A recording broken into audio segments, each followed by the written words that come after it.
Muito boa noite, senhoras e senhores. Meu nome é Gabriel. E vamos lá com um vídeo, creio eu que bem rápido, uma pequena, mas bem pequena introdução sobre o Excel e uma visão bem geral sobre uma questão básica de contabilidade, que no caso seria um balanço patrimonial pessoal.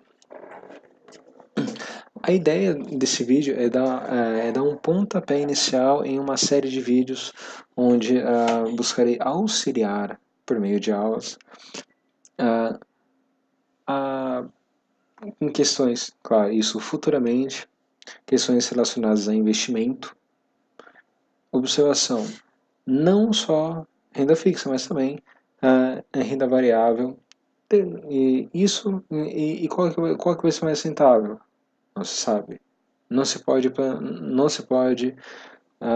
prometer nenhum rendimento. Eu não vou falar, você vai ganhar. Não, isso vai depender das suas escolhas, vai depender do cenário econômico onde vocês, onde implica em mudanças no que você for investir. Se você vai investir em título público, ó, tem que ficar ligado com taxa de juros, etc.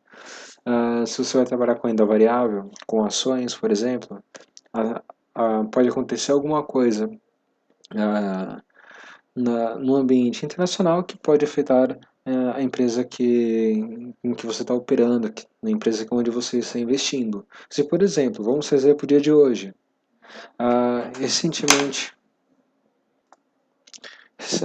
recentemente houve aí um episódio sobre alguns acontecimentos com porcos na China, onde creio eu que foi executado quase que metade de uma safra. Bom, isso é uma informação absolutamente relevante quando você tem o seu dinheiro aplicado em uma empresa onde a matéria-prima dela são proteínas, como por exemplo o JBS. Essa informação, querendo ou não, ela implica em mudanças para o JBS.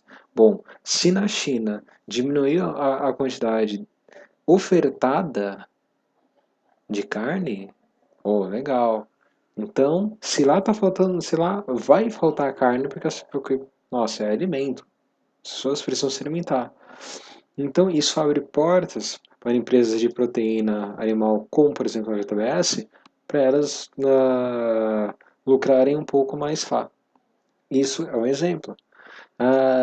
Só que também é o seguinte: bom, morreu uma quantidade significativa de porcos na China. Porcos comem o quê? Soja, milho. Opa! O que isso pode afetar em alguns dos meus investimentos?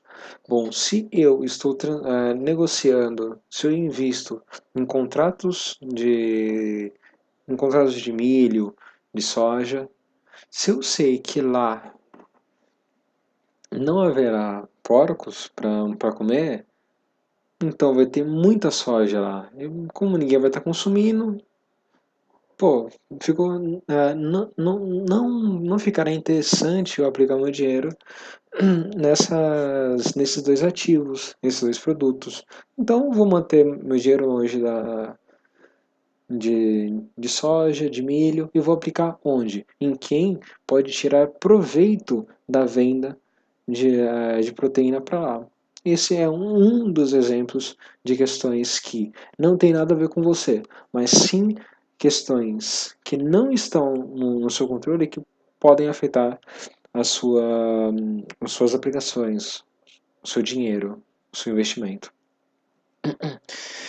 Vamos lá, esse vídeo creio eu que vai ficar mais ou menos em 15 minutos, espero ser rápido. Estamos em 4 minutos e 25 segundos. A ideia é, até mais ou menos uns 10 minutos, explicar algumas questõezinhas sobre o Excel. Como que ele pode te auxiliar no dia a dia? Como que ele pode te auxiliar no serviço? Como que ele pode ser para você um atalho para você emitir relatórios, textos, até mesmo textos. E claro, não será em 4 minutos que eu vou explicar tudo isso. Hoje é apenas uma rápida introdução, explicar uma coisa ou outra, e posteriormente afunilar nas questões, situações e assim por diante. Eu, pessoalmente, na minha vida, na cotidiana, eu uso ele para o trabalho, principalmente, e também para as questões, por exemplo, em casa, questões da faculdade, onde eu preciso controlar as minhas tarefas. Diante de situações como essa, o Excel ele me auxilia muito bem. Como, por exemplo, aqui uma aba de controle, eu tenho a prioridade das minhas tarefas, tenho a matéria do que se trata, o que eu preciso fazer, aí depois eu funilo um pouco mais o que é, o que precisa ser feito, a situação dela, como que ela está, data, afinal, até quando que eu preciso entregar aquilo, e os dias restantes.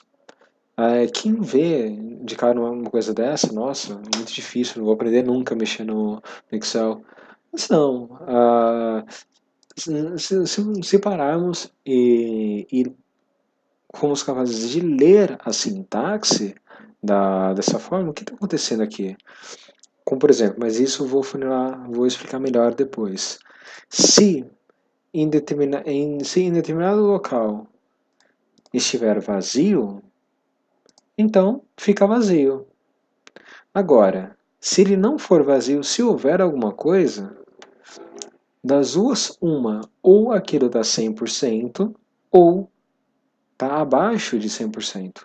Se for 100%, ele me volta uma mensagenzinha entregue. Caso contrário, ele me volta os dias restantes para me entregar a minha meta, o meu objetivo.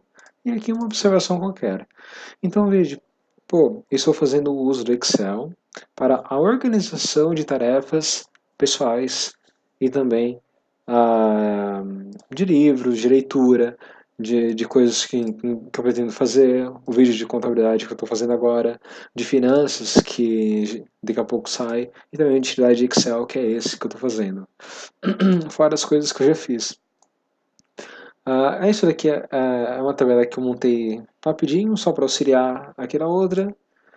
E agora voltamos à nossa aba principal dessa aula para fazer algumas explicações. Então até agora vimos um exemplo de aplicação do Excel no nosso dia a dia. No caso, para organizar o nosso dia a dia, organizar as nossas tarefas. Quando se trata de funções, como que no Excel o que importa é linguagem. Você precisa se comunicar com a planilha através do quê? Fórmulas. Toda e qualquer fórmula no Excel ela começa com um igual. Por exemplo, vamos colocar aqui o valor 5, 9, 7, 8, 6, 3, 6 e 1. Beleza. Se no caso eu precisar somar essa série de números, soma. Aí eu apertei o Tab, né? Só para pegar logo a fórmula soma. Agora também tem que eu seleciono e dou um Enter. Oh, legal, tem a soma de uma série de números. Se for o máximo, se for o maior número, seleciono, é o que? É o primeiro, é o segundo, é o terceiro maior número, é o que? Se for o primeiro, 1, beleza, o maior número é o 9. E o segundo maior número? O segundo maior número é o 7, e assim por diante. Da mesma maneira, se eu colocar o menor, e assim por diante. Esses são exemplos de fórmula que utilizamos no nosso dia a dia. Se for isso daqui, foi essa pequena abordagem aqui na biblioteca de funções. As mais comuns, isso com base não só na Microsoft, mas também como uso pessoal. Soma, média, contar números. Quantos números estão nessa coluna, nessa linha? Aí você usa esse tipo de fórmula. Qual que é o valor máximo de uma série de números? O mínimo? E etc. Questões financeiras, de amortização, o valor presente e outras questões sobre finanças que estarei explicando mais à frente, mas o intuito é você vê, por exemplo, se vale mais a pena para você comprar algo à vista ou comprar ele parcelado diante de uma determinada situação. O que serve para mim não necessariamente servirá para você em determinadas circunstâncias. Se eu faço uma compra onde o rendimento que eu tenho no mercado é X e a taxa de juros para parcelar um carro, por exemplo, for outro, aí eu vou, faço as contas e vejo que vale mais a pena. Se vale a pena comprar à vista, se vale a pena parcelar, se vale a pena aplicar todo o dinheiro no mercado, ou no mercado A, no mercado B e assim em diante, para ver onde é que eu consigo tirar o melhor proveito da situação. Temos as funções lógicas. Essas funções lógicas, elas são bem legais, porque a partir delas vocês podem literalmente construir mapas para tomada de decisão. Como, por exemplo, se o meu peso for tal, posso usar uma, uma calça com número tal e uma camisa número tal.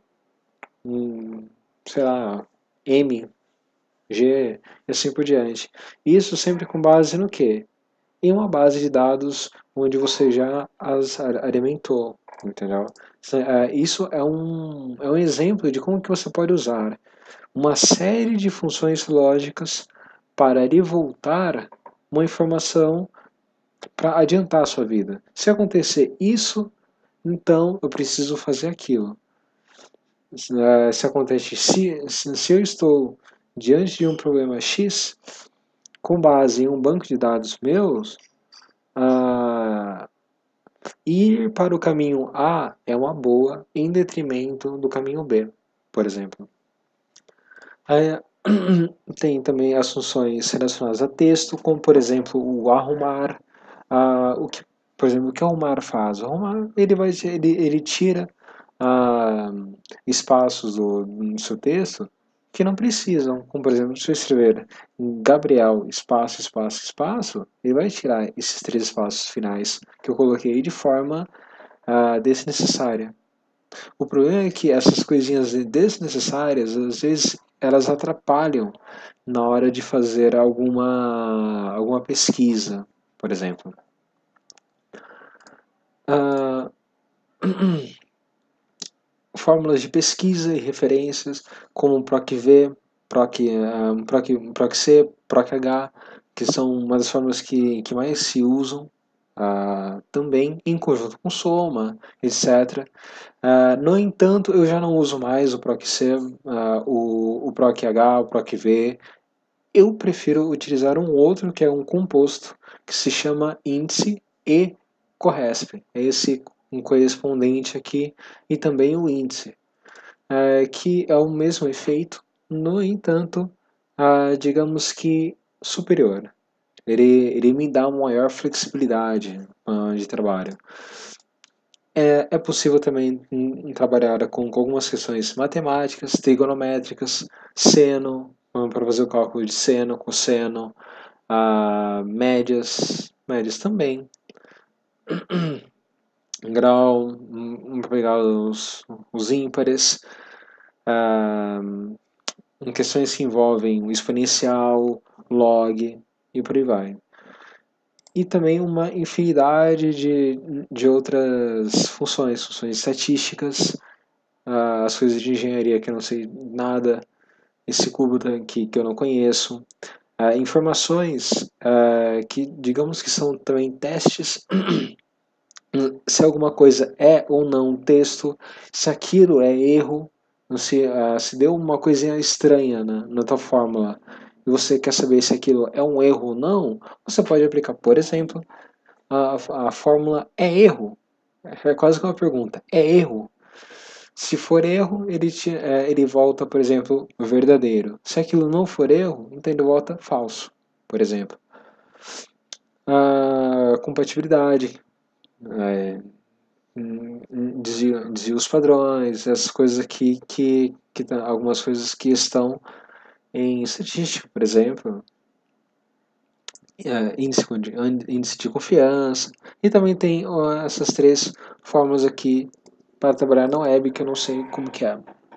No entanto, não são coisas que podem atrapalhar a série de vídeos focados na interpretação de questões contábeis pessoal,